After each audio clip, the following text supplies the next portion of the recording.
বইয়ের পাতায় পাতায় অশালীন কথাবার্তায় নিমজ্জিত করা হয়েছে, শিক্ষার আকর্ষক শিক্ষা থেকে বঞ্চিত করা হয়েছে। সেই লক্ষ্যের পূরণের জন্যই আজকে যথাযথ শিক্ষার অধিকার, শিক্ষার মাননের জন্য আজকের এই শিক্ষক প্রতিনিধি সম্মেলন। এই প্রতিনিধি সম্মেলনে এখন বক্তব্য রাখবেন অধ্যক্ষ মাওলানা আব্দুল গফুর। অধ্যক্ষ মাওলানা আব্দুল গফুরকে বক্তব্য রাখার জন্য বিনীত অনুরোধ করছি।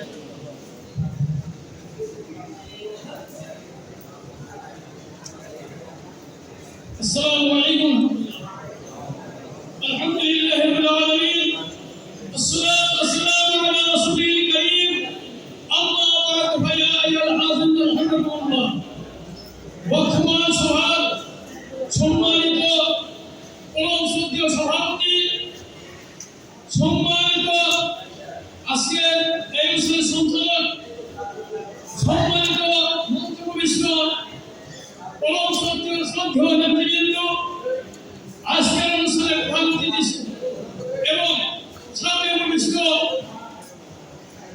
সম্মানিত উপস্থিতি, মহান আল্লাহ রাব্বুল আলামিন আমাদেরকে তার প্রতিনিধিত্বে মহান এক সম্মানে আমাদেরকে ভূষিত করেছেন। আল্লাহ বলেছেন, ইন্নী জাইলুন ফিল আরদি খলিফা। আমরা মহান পেশায় শিক্ষক হিসাবে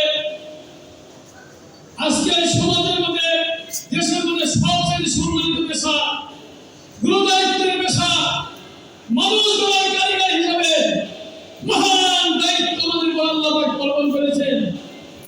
এবং এই সরকারের পক্ষ থেকে, এই জাতির পক্ষ থেকে আমাদের এখানে কিন্তু আজকে আমরা ব্যক্তিগত কথা বলতেছি, অনেকেই বলতেছেন, কিন্তু আমার কাছে শিক্ষা ব্যবস্থার চরম অবস্থা, আমাদের শিক্ষা বিভাগের